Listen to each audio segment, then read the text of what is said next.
నమస్తే SDV news కు స్వాగతం. నేను సుధా. వార్తల్లో ముందుగా ముఖ్యాంశాలు. క్షయ మహమ్మారిని శాశ్వతంగా నిర్మూలించాలి. అవగాహన ర్యాలీలో జిల్లా కలెక్టర్ డాక్టర్ మల్లికార్జున పిలుపు. విశాఖ డ్రగ్స్ కేసులో దూకుడు పెంచిన సిబిఐ. కంటైనర్లో వచ్చింది డ్రగ్స్ ఏనని నిర్ధారణ. మూలపేటలోని బస్సులో పలు రికార్డులు స్వాధీనం చేసుకున్న అధికారులు. నగరంలో 2 తుపాకులు, 22 లక్షల విలువైన సిగరెట్లు స్వాధీనం. సంబంధిత వ్యక్తులపై కేసులు నమోదు చేశామన్న జాయింట్ సిపి ఫకీరప్ప. గాజువాక సమస్యలను రాజకీయ పార్టీలు మేనిఫెస్టోలో పెట్టాలి. వార్వా అసోసియేషన్ నాయకుల డిమాండ్. జిల్లాలో క్షయ మహమ్మారిని శాశ్వతంగా నిర్మూలించేందుకు జిల్లా యంత్రాంగం, వైద్యులు, పారిశ్రామికవేత్తలు కలిసికట్టుగా కృషి చేస్తున్నట్టు జిల్లా కలెక్టర్ డాక్టర్ మల్లికార్జున తెలిపారు. క్షయ స్వల్పకాలిక వ్యాధి అయినప్పటికీ క్రమం తప్పకుండా మందులు, పౌష్టికాహారం తీసుకోవడంతో పాటు వ్యాయామం కూడా చేయడం వల్ల పూర్తిగా నిర్మూలించవచ్చని తెలిపారు. ప్రపంచ క్షయ దినోత్సవం సందర్భంగా వైద్య ఆరోగ్య శాఖ, జిల్లా క్షయ నిర్మూలన సంస్థ సంయుక్త ఆధ్వర్యంలో కలెక్టరేట్ నుంచి అవగాహన ర్యాలీ నిర్వహించారు. జిల్లా కలెక్టర్ మల్లికార్జున ఈ ర్యాలీని జెండా ఊపి ప్రారంభించారు. జెడ్పీ కార్యాలయం వరకు ఈ ర్యాలీ కొనసాగింది. ఈ సందర్భంగా కలెక్టర్ మాట్లాడారు. జిల్లాలో 1200 మంది క్షయరోగులు ఉన్నారని, వీరిలో మొండి క్షయతో బాధపడుతున్న వ్యాధిగ్రస్తులు మరో 30 మంది వరకు ఉన్నారని తెలిపారు. వీరికి ఎప్పటికప్పుడు వైద్యం అందిస్తూ అవసరమైన మందులు అందజేస్తున్నామన్నారు. పారిశ్రామికవేత్తలు అందిస్తున్న సిఎస్ఆర్ నిధులతో ప్రతి నెల పౌష్టికాహారం అందిస్తున్నట్టు చెప్పారు. సుమారు 5 లక్షల సిఎస్ఆర్ నిధులను వెచ్చిస్తున్నట్టు వెల్లడించారు.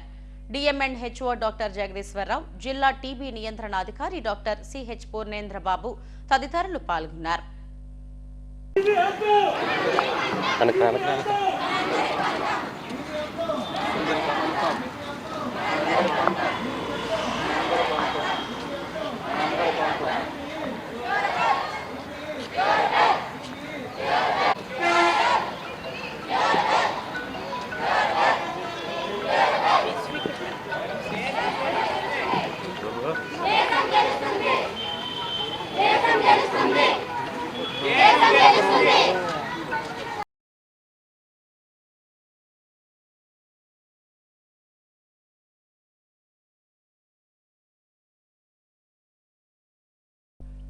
సాంధ్య ఆక్వా చిరునామాతో బ్రెజిల్ నుంచి విశాఖ వచ్చిన కంటైనర్లో మాదక ద్రవ్యాలు ఉన్నట్టు తేలిందని సిబిఐ పేర్కొంది.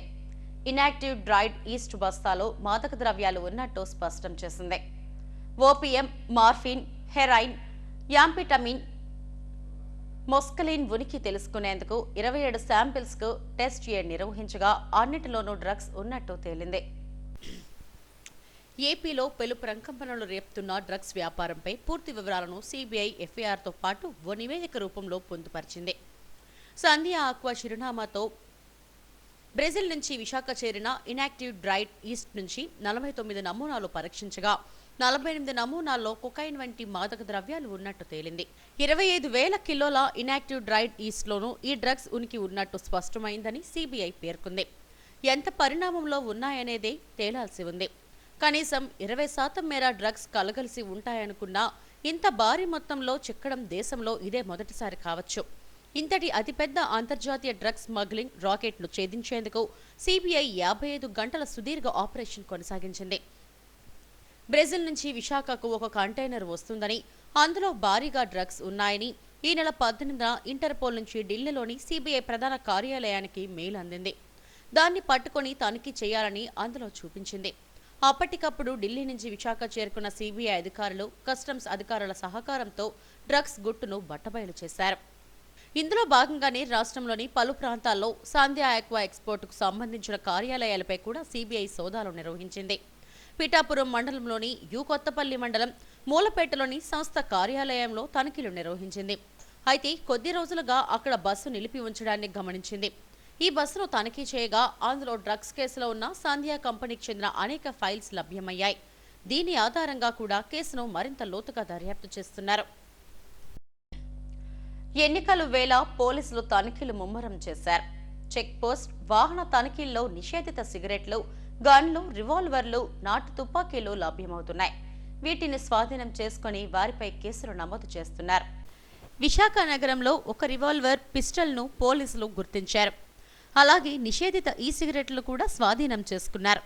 నిషేధిత సిగరెట్ల విలువ 22 లక్షలు ఉంటుందని జాయింట్ సిపి ఫకీరప్ప వెల్లడించారు. మత్తునిచ్చే ఈ సిగరెట్ను 2019లోనే కేంద్ర ప్రభుత్వం నిషేధించింది. విశాఖ డాబా గార్డెన్స్కు చెందిన సన్నీ కర్నాని మీరా కలెక్షన్స్ అనే షాప్ను నిర్వహిస్తున్నాడు. ఈ షాప్లో 656 ఈ సిగరెట్లను పోలీసులు స్వాధీనం చేసుకున్నారు. అలాగే డాబా గార్డెన్స్లోని డేజావు క్లాత్ షోరూంను అదీప్ ఖాన్ నిర్వహిస్తున్నాడు. ఈ షాప్లో 87 ఈ సిగరెట్లను స్వాధీనం చేసుకున్నారు. వీటి విలువ 22 లక్షలు ఉంటుందని జాయింట్ సిపి ఫకీరప్ప వెల్లడించారు. 2019 కేంద్ర ప్రభుత్వం చట్టం ప్రకారం ఈ సిగరెట్లను ఉత్పత్తి చేయడం గాని, తరలించడం, ఎగుమతి చేయడం, విక్రయించడం చేయకూడదని తెలిపారు. వీరిద్దరిపై కేసులు నమోదు చేసినట్టు వెల్లడించారు. ఈ సిగరెట్లో నికోటిన్ అనే పదార్థం ఉంటుందని, అది మత్తు కలిగిస్తుందని చెప్పారు. ముంబై నుంచి ఈ సిగరెట్లు తరలించినట్టుగా తాము గుర్తించామని చెప్పారు. ఈ కేసులో ప్రధాన నిందితుడు ముంబైలో వెంటిలేటర్పై ఉన్నాడన్నారు. సన్నీ కర్నాని, అదీప్ ఖాన్లను అరెస్టు చేసినట్టు చెప్పారు. సీజర్ ఆఫ్ ఈ సిగరెట్స్, ఈ అంటే ఎలక్ట్రానిక్ సిగరెట్స్. సో పెద్ద మొత్తన ఎలక్ట్రానిక్ సిగరెట్స్ని ఈరోజు 3 టౌన్ పరిధిలో నమోదైన crime number 57 of 24 and 58 of 2024 under section 284 and section 5 red with 8 of prohibition of electronic cigarettes act 2019. ఇది ఒక 2019 వచ్చిన చట్టము. ప్రొహిబిషన్ ఆఫ్ ఎలక్ట్రానిక్ సిగరెట్స్ అంటే production, manufacture, import, export, transport, sale, distribution, storage and advertisement ఇవన్నీ prohibition చేస్తూ 2019లో కేంద్ర ప్రభుత్వం ఒక కొత్త చట్టంని తీసుకొచ్చింది. సో ఈ చట్టం ప్రకారంగా ఈ సిగరెట్ అనేది కంప్లీట్లీ ప్రొహిబిటెడ్ ఐటమ్. అంటే దీన్ని ప్రొడక్షన్ చేయడం కానీ, import, export, then storage, sale, so everything is prohibited under this act. So ఈ యొక్క నిర్బంధిత వస్తువుని కలిగి ఉన్న ఇద్దరు వ్యక్తుల్ని మన టాస్క్ ఫోర్స్ పోలీసులకి రాబడిన సమాచారం మేరకు, ముఖ్యంగా మొదటి accused Sunny Karnani of Meera collections shop Visakhapatnam, రెండో వ్యక్తి Habib Khan son of Tanab Khan, Dejavu readymade cloth shop Daspalla Hills Visakhapatnam. ఈ రెండు షాప్స్ ముఖ్యంగా Sunny Karnani Meera collection shop Visakhapatnam, Habib Khan Dejavu readymade cloth shop Daspalla Hills Visakhapatnam. ఈ రెండు షాప్స్లో అనధికృతంగా ఈ సిగరెట్ ఉంచి ఈ సిగరెట్ని అమ్ముతూ ముఖ్యంగా యువతలకి ఒక మాదక ద్రవ్యం ఇది. ఇదిలా ఉంటే ఒక రివాల్వర్, పిస్టల్ను పోలీసులు స్వాధీనం చేసుకున్నారు. శ్రీకృష్ణ ట్రావెల్ ఆఫీసులో శివనాగరాజు అనే వ్యక్తి పనిచేస్తున్నాడు. ఏడాది క్రితం జార్ఖండ్ నుంచి వచ్చిన ఒక వ్యక్తి బెంగళూరుకు టికెట్ బుక్ చేసుకున్నాడు. అతను ఇక్కడ అనుమానాస్పదంగా తిరగడంతో శివనాగరాజు అతన్ని ప్రశ్నించాడు. అయితే ఆ జార్ఖండ్ నుంచి వచ్చిన వ్యక్తి పారిపోతున్న క్రమంలో అతని బ్యాగులో నుంచి 2 తుపాకులు పడిపోయాయి. ఏడాది క్రితం ఈ ఘటన జరిగింది. అప్పటి నుంచి శివనాగరాజు వద్దే ఈ 2 తుపాకులు ఉన్నాయి. దీనిపై కూడా కేసు నమోదు చేశామని జాయింట్ సిపి ఫకీరప్ప తెలిపారు. 2 తుపాకులు స్వాధీనం చేసుకున్నట్టు వెల్లడించారు. వాటితో పాటు కొన్ని బుల్లెట్లను స్వాధీనం చేసుకున్నామని, శివనాగరాజుపై కేసు నమోదు చేశామని, జార్ఖండ్కు చెందిన వ్యక్తి కోసం టీంను పంపించామని తెలిపారు. తుపాకీని చూపించడం జరిగింది. ఈ 2 నాటు తుపాకీ శ్రీకృష్ణ ట్రావెల్ ఆఫీస్లో వేములకొండ శివనాగరాజు సన్న లేట్ కోటేశ్వరరావు అనే వ్యక్తి. సో ఇక్కడ బేసికలీ ఏమంటే యాజ్ పర్ హిజ్ వర్షన్ ఇప్పుడు ప్రస్తుతంగా ఒక కునాల్ శ్రీవాత్సవ్ అనే వ్యక్తి సింగ్ భూమ్ ఆఫ్ జార్ఖండ్ నుంచి అనే వ్యక్తి ఈ Srikrishna travels Bengaluru travels bus book చేసుకుని ట్రావెల్స్ ఆఫీస్ దగ్గర అనుమానాస్పదంగా తిరిగి ఆయన ప్రకారంగా ఎక్కువ తాగి ఉన్నాడని అనుమానాస్పదంగా చెక్ చేయగా ఆయన బ్యాగ్ వదిలేసి పారిపోయినట్టు, ఆ బ్యాగ్లో ఈ ఒక కంట్రీ మేడ్ పిస్టల్ ఇది, this is make is 7.65, this is the revolver. So ఈ 2 revolver both are in working condition, అంటే 2 వర్కింగ్ కండిషన్లో ఉన్నాయి. దీంతో 2 లైవ్ రౌండ్స్ కూడా ఆ బ్యాగ్లోనే ఉందని స్వాధీనం చేసుకోవడం జరిగింది. తర్వాత ఒక ఎంటీ క్యాట్రిజ్ కూడా. సో ఇక్కడ ఆయన దాచిపెట్టినట్టు పోలీసులు చెప్పకుండా దాచిపెట్టింది కూడా నేరంగా పరిగణించి మేము ఈ వ్యక్తిని ఇప్పుడు కస్టడీ తీసుకున్నాము. సో ఈ కునాల్ శ్రీవాత్సవ్ అనే వ్యక్తి ఆచూకీ కోసం జార్ఖండ్కి మన టీం వెంటనే బయలుదేరి సో తదుపరి presently is telling that is origin of Jharkhand అని ఆయన బస్ టికెట్ ద్వారా మనకు తెలిసింది. ఇదిలా ఉంటే నగరంలో పోలీసులు గస్తీ తిరుగుతున్నారు. పెద్ద ఎత్తున పారామెడికల్ బలగాలు కూడా కవాతు నిర్వహిస్తున్నాయి. ఎన్నికల నేపథ్యంలో చెక్పోస్టుల వద్ద పోలీసులు తనిఖీలు నిర్వహిస్తున్నారు. అసాంఘిక శక్తులపై ప్రత్యేక దృష్టి సారించారు. యునైటెడ్ చర్చ్ ఆధ్వర్యంలో మట్టల ఆదివారం జైత్రయాత్ర ఘనంగా నిర్వహించారు. మల్కాపురం రామకృష్ణపురం చర్చ్ ప్రాంగణంలో సండే స్కూల్ పిల్లలు సభ్యులతో ఈ మట్టల ఆదివార జైత్రయాత్ర నిర్వహించారు. పరిసర ప్రాంతాల్లో క్రీస్తు మహారాజుకు జయం, రాజుల రాజుకు జయం జయం అంటూ పాటలు పాడుతూ నినాదాలు చేశారు. రాష్ట్రం, దేశ ప్రజలందరి కోసం ప్రత్యేక ప్రార్థనలు నిర్వహించారు. ఈ కార్యక్రమంలో పాస్టర్ యేసుపాదం, ప్రసన్నకుమార్, చర్చ్ అధ్యక్షుడు మార్టిన్, కార్యదర్శి సువర్ణరాజు, కోశాధికారి జ్ఞానేష్ తదితరులు పాల్గొన్నారు.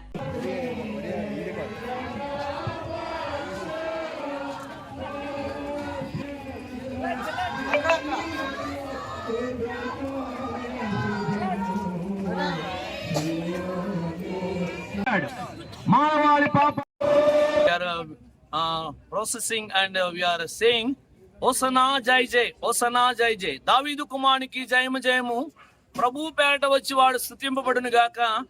దావీదు కుమారునికి జయము జయమని మా యొక్క సండే స్కూల్ బిడ్డలు, యూత్, యవన సమాజము, స్త్రీల సమాజము, ప్రెసిడెంట్, సెక్రటరీ, ట్రెజరర్, దైవజనులందరూ కూడా నగర సంకీర్తనగా మరి ఈ యొక్క మల్కాపురం రామకృష్ణాపురము ఈ ప్రాంతంలో మరి ప్రతి వీధిలో ఊరేగింపు ద్వారా దేవుని గణపరిచాం. ఆ దేవుని నామానికి మహిమ, సంఘానికి గొప్ప ఆశీర్వాదము. మరి విన్న ప్రతి బిడ్డకి రక్షణానందం కలగాలని యేసు ప్రభువారు 2024 సంవత్సరాల క్రితము నశించిన దాన్ని వెతికి రక్షించడానికి ప్రభువారి లోకానికి వచ్చారు. ఆయన రక్తం ద్వారా ప్రతి పాపికి క్షమాపణ, ప్రాయచిత్తము, పాప క్షమాపణ, మారు మనసు కలుగుతుంది కదా. కనుక యేసుక్రీస్తు రక్తము ప్రతి పాపము నుండి విడుదల కలిగించిన నశించిన దాన్ని వెతికి రక్షి యేసు ప్రభు లోకానికి వచ్చారు. ఈ దినము మట్లాది వారము ఊరేగింపు ఘనంగా జరిగించిన దేవాదేవునికి వందనాలు తెలియజేసి నా మాట్లా. తిరుమల శ్రీవారిని ప్రముఖ హాస్య నటుడు బ్రహ్మానందం దర్శించుకున్నారు. అధికారులు ఆయనకు స్వాగతం పలికి దర్శన ఏర్పాట్లు చేశారు. ఆలయం వెలుపల బ్రహ్మానందం కాసేపు సందడి చేశారు. భక్తులతో సరదాగా ముచ్చటించారు. ఆయనతో సెల్ఫీలు దిగేందుకు భక్తులు ఎగబడ్డారు.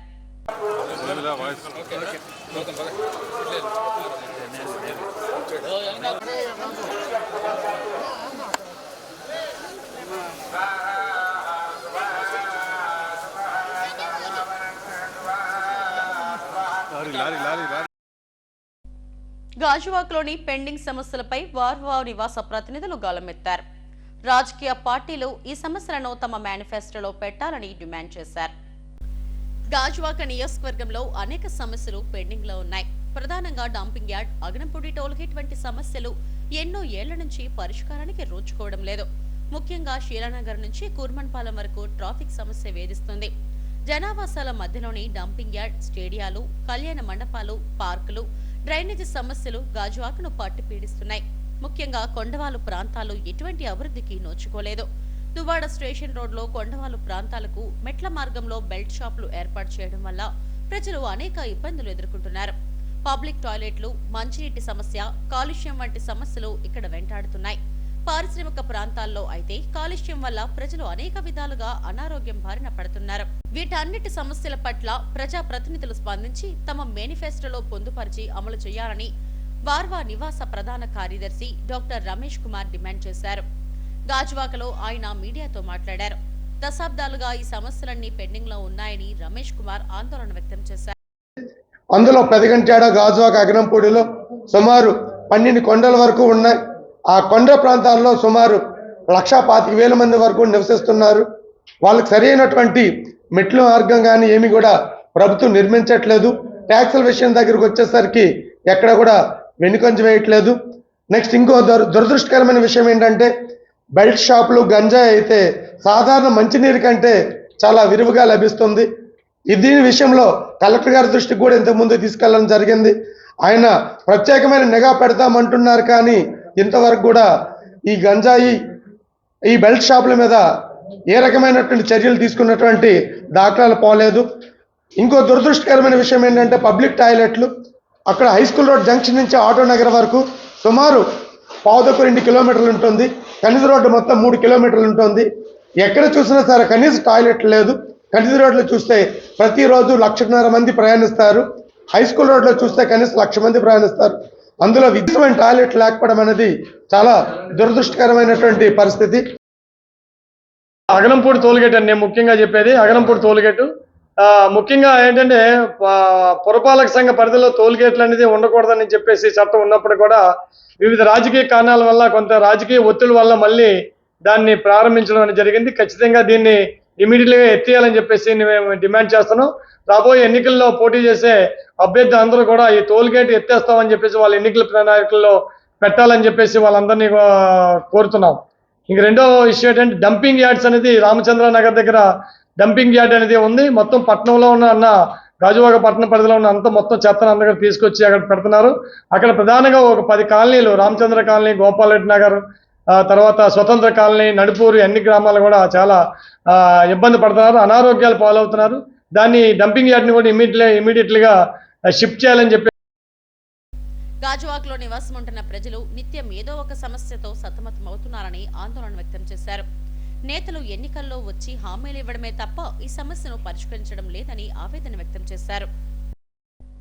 తిరుమలలో శ్రీవారి సాలకట్ల తెప్పోత్సవాల్లో భాగంగా శ్రీదేవి భూదేవి సమేత మాలయప్ప స్వామివారు తెప్పపై భక్తులకు అభయమిచ్చారు. ముందుగా స్వామి, అమ్మవారి ఉత్సవ మూర్తులను శ్రీవారి ఆలయ 4 మాడవీధుల్లో ఊరేగించి పుష్కరిణి వద్దకు తీసుకువచ్చారు. విద్యుత్ దీపాలతో సర్వాంగ సుందరంగా అలంకరించిన తెప్పపై మాలయప్ప స్వామి ఆసీనులై 5 సార్లు విహరించి భక్తులను అనుగ్రహించారు. వేద పండితుల మంత్రోచ్చరణలు, మంగళ వాయిద్యాలు, అన్నమాచార్య ప్రాజెక్ట్ కళాకారుల సంకీర్తనల మధ్య తెప్పోత్సవం నేత్ర పర్వంగా జరిగింది. ఈ కార్యక్రమంలో ఈవో ధర్మారెడ్డి, ఎస్సీ జగదీశ్వర్ రెడ్డి తదితరులు పాల్గొన్నారు.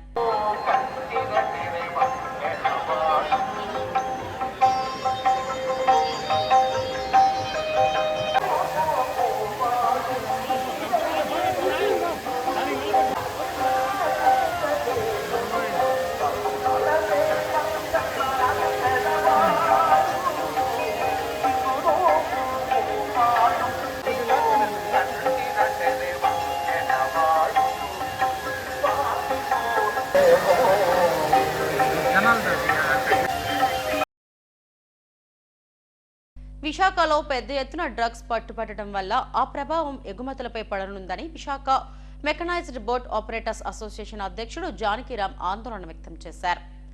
అసోసియేషన్ కార్యాలయంలో ఆయన మీడియాతో మాట్లాడారు. సంధ్య ఆక్వా ఎక్స్పోర్ట్ ఎఫెక్ట్స్ తో మత్స్య ఎగుమతులకు తీవ్ర విఘాతం కలుగుతుందని ఆందోళన వ్యక్తం చేశారు. ఇతర దేశాలకు ఎగుమతి అయ్యే ఉత్పత్తులపై నిషేధం కూడా విధించే ప్రమాదం ఉందన్నారు. ఇప్పటికే విదేశాల్లో ఏపీ నుంచి వస్తున్న ఎగుమతులను అనుమానిస్తున్నారని, డ్రగ్ డీల్ తర్వాత ఆక్వా పరిశ్రమకు తీవ్ర నష్టం జరిగే అవకాశం ఉందన్నారు. సంధ్య ఆక్వాతో సహా అనుబంధ కంపెనీలు లైసెన్సులను రద్దు చేయాలని ఎంపేడకు ఫిర్యాదు చేస్తామన్నారు. ప్రైవేట్ కంటైనర్ పోర్ట్ కావడంతో ఇష్టారాజ్యంగా నడుస్తుందని, మత్స్యకారుల భూములతో నిర్మించిన ఈ టెర్మినల్ అక్రమ వ్యాపారులకు అడ్డగా మారిందని మండిపడ్డారు. తక్షణం విశాఖ పోర్ట్ ట్రస్ట్ దీన్ని స్వాధీనం చేసుకోవాలని డిమాండ్ చేశారు. కస్టమ్స్ వైఫల్యం కారణంగానే విశాఖకు డ్రగ్స్ వంటి ప్రమాదకరమైన పదార్థాలు బయటకు వచ్చాయని ఆవేదన వ్యక్తం చేశారు. మన భారతదేశానికి పెను ప్రమాదంగా ఉన్నటువంటి డ్రగ్ మాఫియాని అరికట్టవలసిన బాధ్యత అందరిపైన ఉంది. కస్టమ్స్ అధికారులు ఇంకా మెరుగైనటువంటి సేవలు ఇవ్వాల్సిన పరిస్థితి ఉంది. ఎందుకంటే ఎయిర్పోర్ట్లోని కస్టమ్స్ అధికారుల తాలూకా తనిఖీలు చాలా విస్తృతంగా ఉంటాయి. అటువంటిది విశాఖ కంటైనర్ టెర్మినల్లోని భద్రతా లోపం ఎంత దారుణంగా ఉంటే మరి రాష్ట్ర ప్రభుత్వం కావచ్చు, కేంద్రానికి కావచ్చు చాలా ముప్పు ఇది.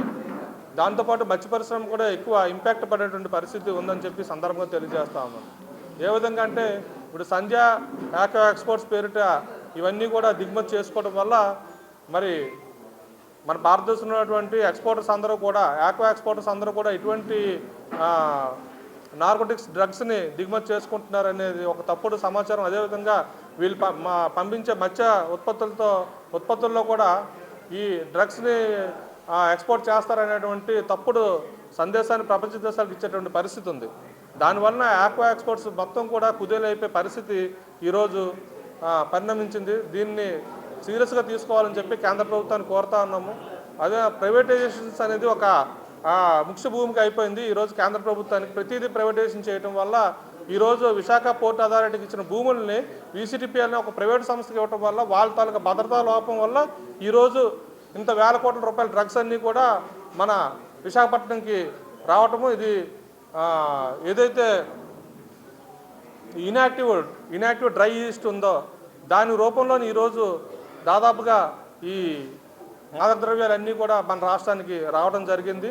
దీని మీద ఎవరు చేసినా సరే, ఎవరైతే సంజయ్ ఎక్స్పోర్ట్స్ అధినేతలు ఉన్నారో వాళ్ళు కోనం వీరభద్రరావు గారు, కోనం కోటయ్య చౌదరి వీళ్ళపైన కఠినంగా చర్యలు తీసుకోవాలి. ఇది కానీ ప్రూవ్ అయినట్లయితే కనుక అదేవిధంగా విశాఖ కంటైనర్ టెర్మినల్ మీద కూడా మరి చర్యలు తీసుకోవాలని చెప్పేసి, ఎందుకంటే ఇంత భద్రతా వైఫల్యం చెందినటువంటి విశాఖ కంటైనర్ టెర్మినల్ని తాత్కాలికంగా మూసివేసి పూర్తి స్థాయిలోని సెక్యూరిటీ కల్పించిన తర్వాత మాత్రమే కంటైనర్ టెర్మినల్ని నడిపించాలని చెప్పి మేము కోరుతా ఉన్నాం. అదేవిధంగా మరి విశాఖ పోర్ట్ అథారిటీకి ఇచ్చాం తప్ప భూములు కంటైనర్ టెర్మినల్ పెట్టుకోవడానికి ప్రైవేట్ వాళ్ళకి ఇవ్వడానికి కాదు. విశాఖ కంటైనర్ టెర్మినల్కి ఏదైతే MOU చేసుకున్నారో దాన్ని రద్దు చేసి విశాఖ పోర్ట్ అథారిటీ సమక్షంలోనే టెర్మినల్ని నడిపించాలని చెప్పేసి మా యొక్క అభ్యర్థన. అప్పుడు మాత్రమే, ఎందుకంటే కేంద్రం ఒక బాధ్యతాయుతంగా ప్రవర్తిస్తుంది. ప్రైవేట్ వ్యక్తుల చేతుల్లోకి వ్యవస్థ వెళ్ళిపోవడం వల్ల ఇటువంటి నష్టాన్ని మనం భర్తీ చేయలేము. అదేవిధంగా ఆపరేషన్ గరుడ ఏదైతే ఉందో దాన్ని పూర్తి స్థాయిలోని విశాఖపట్నంలో ఇంప్లిమెంట్ చేయాలని చెప్పేసి మేమైతే కోరుతా ఉన్నాం. తూర్పు ఏజెన్సీలో ప్రభుత్వ పాఠశాల అభివృద్ధికి తాము చేయూతనిస్తున్నామని చైతన్య శ్రవంతి స్వచ్ఛంద సేవా సంస్థ అధ్యక్షురాలు డాక్టర్ షీరిన్ రెహమాన్ తెలిపారు. ప్రెస్ క్లబ్ లో మీడియాతో మాట్లాడారు. గిరిజన యువకుడు సూరిబాబు గీతం యూనివర్సిటీ ఇంజనీరింగ్ పూర్తి చేసి డియాడ్ లో శిక్షణ పొందారని తెలిపారు. మాడుగుల మండలంలోని సంఘం గ్రామానికి చెందిన సూరిబాబు 2006లో ప్రభుత్వ పాఠశాల ఉపాధ్యాయునిగా నియమితులయ్యారని తెలిపారు. స్కూల్లోకి పిల్లలను చేర్పించేందుకు అక్కడి విద్యార్థుల సంఖ్యను 10 నుంచి 36 మందికి పెంచారని చెప్పారు. ప్రభుత్వం రేకుల షెడ్డు, బెంచీలు మాత్రమే ఏర్పాటు చేసిందని, ఈ విషయాన్ని అమెరికాలో ఉన్న తన స్నేహితుడికి సూరిబాబు సమాచారం అందించగా వారు చేయూతనిచ్చారని చెప్పారు. తనకు బావరాజు సర్వేశ్వరరావు వెంకటరత్నం అవార్డు కింద ఇచ్చిన 50,000 నగదుకు 15,000 జత చేసి 65,000 విలువైన 13 బెంచీలు కొనుగోలు చేశామన్నారు. వాటిని ఉపాధ్యాయుడు సూరిబాబుకు అందజేశారు.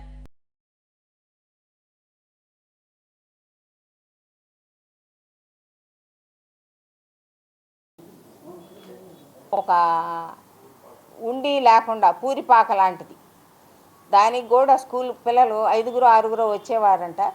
ఆ వచ్చిన వాళ్ళకు కూడా టీచరు దూరం నుంచి వెళ్ళటం కాబట్టి ఆ టీచర్ అవసరమైనప్పుడు వాళ్ళకి వీలుగా ఉన్నప్పుడు వెళ్ళేది, లేకపోతే లేదు.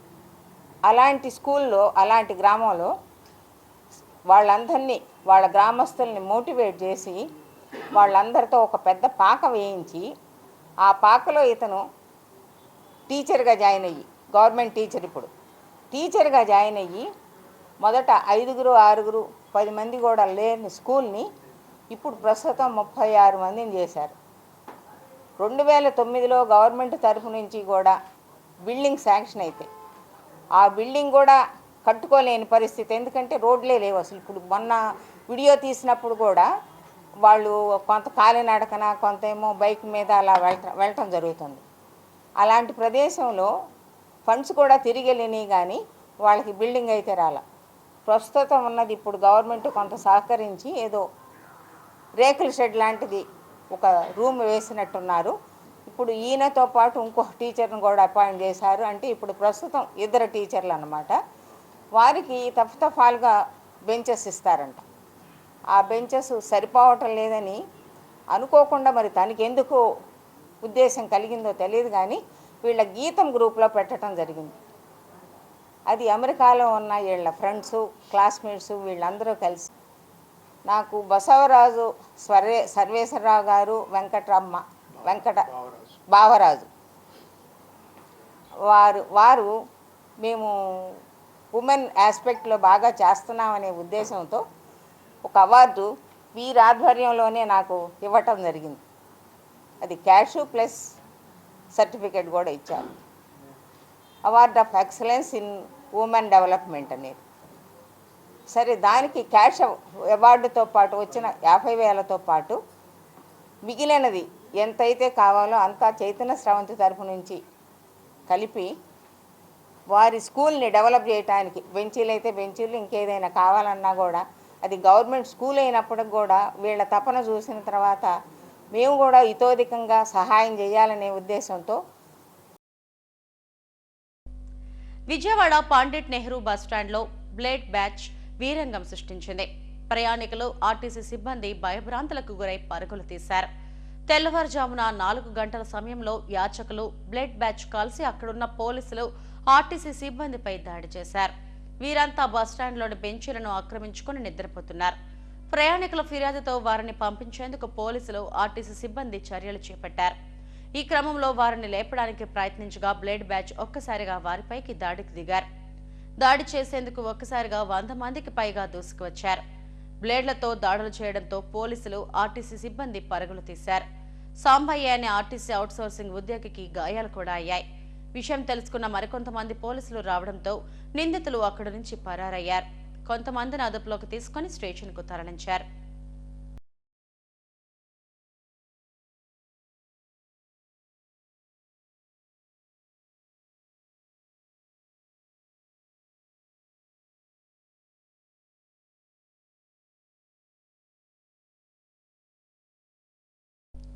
విశాఖ ఎన్ఏడి జంక్షన్లోని బుచ్చిరాజపాలెం, జయప్రకాష్ నగర్లో సిస్టర్ పీస్ ఏంజల్ బ్లెస్సీ ఆధ్వర్యంలో మట్టల ఆదివారం సందర్భంగా ర్యాలీ నిర్వహించారు.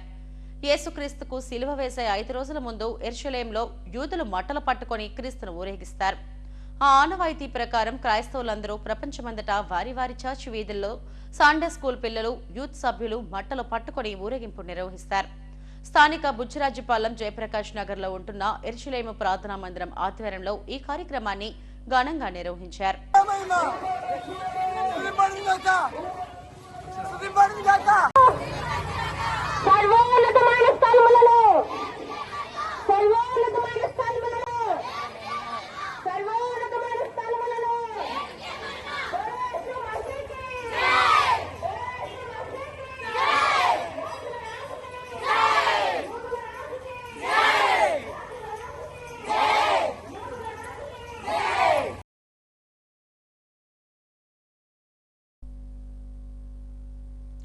వాల్తేరు డివిజన్లో సమ్మర్ క్యాంప్ ప్రారంభమైంది. 5 ఏళ్ల నుంచి 15 ఏళ్ల చిన్నారులకు east Coast railway sports association ఆధ్వర్యంలో సమ్మర్ కోచింగ్ క్యాంప్ను నిర్వహిస్తున్నారు. ఈ నెల 24 నుంచి మే 15వ తేదీ వరకు జరిగే క్యాంప్ను డిఆర్ఎం సౌరభ్ ప్రసాద్, ఆయన సతీమణి మంజుశ్రీ ప్రసాద్లు ప్రారంభించారు. Athletics, boxing, basketball, cricket, ball badminton, football, shuttle badminton, skating, swimming, table tennis, volleyball తదితర అంశాల్లో సమ్మర్ కోచింగ్ నిర్వహిస్తామని ఏడీఆర్ఎంలు సుదీప్ కుమార్ గుప్తా, మనోజ్ కుమార్ సాహులు వెల్లడించారు. Sports officer Shri Avinash, Shri Deeptanshu, madam Deeptanshu, madam Bhati and all the lovely children here. It gives me a lot of pleasure to see all of you today. Every summer we have the summer camp. And this time we have 8 events which are being organized. I am extremely happy to see such a large participation. I hope that all of you will enjoy the summer. This camp, you have done a long academic session, and in this summer break, it's the right time for all of you to go to sports, enjoy the sports, get trained. Maybe many of you would take up sports as a career later on. So try your hand at everything and just enjoy this summer camp. Once again, I wish you all the very best, and a very big thank you to the organizing team who have taken the effort and initiative to organize this camp in Headlines మరోసారి. క్షయ మహమ్మారిని శాశ్వతంగా నిర్మూలించాలి. అవగాహన ర్యాలీలో జిల్లా collector doctor Mallikarjuna పిలుపు. Visakha drugs కేసులో దూకుడు పెంచిన సిబిఐ. కంటైనర్లో వచ్చింది డ్రగ్స్ ఏనని నిర్ధారణ. మూలపేటలోని బస్సులో పలు రికార్డులు స్వాధీనం చేసుకున్న అధికారులు. నగరంలో 2 తుపాకులు, 22 లక్షల విలువైన సిగరెట్లు స్వాధీనం. సంబంధిత వ్యక్తులపై కేసులు నమోదు చేశామన్న జాయింట్ సిపి ఫకీరప్ప. గాజ్వాక సమస్యలను రాజకీయ పార్టీలు మేనిఫెస్టోలో పెట్టాలి. వార్వా అసోసియేషన్ నాయకుల డిమాండ్. ఈ వార్తలు ఇంతటితో సమాప్తం. మరిన్ని వార్తా విశేషాల కోసం చూస్తూనే ఉండండి STV న్యూస్.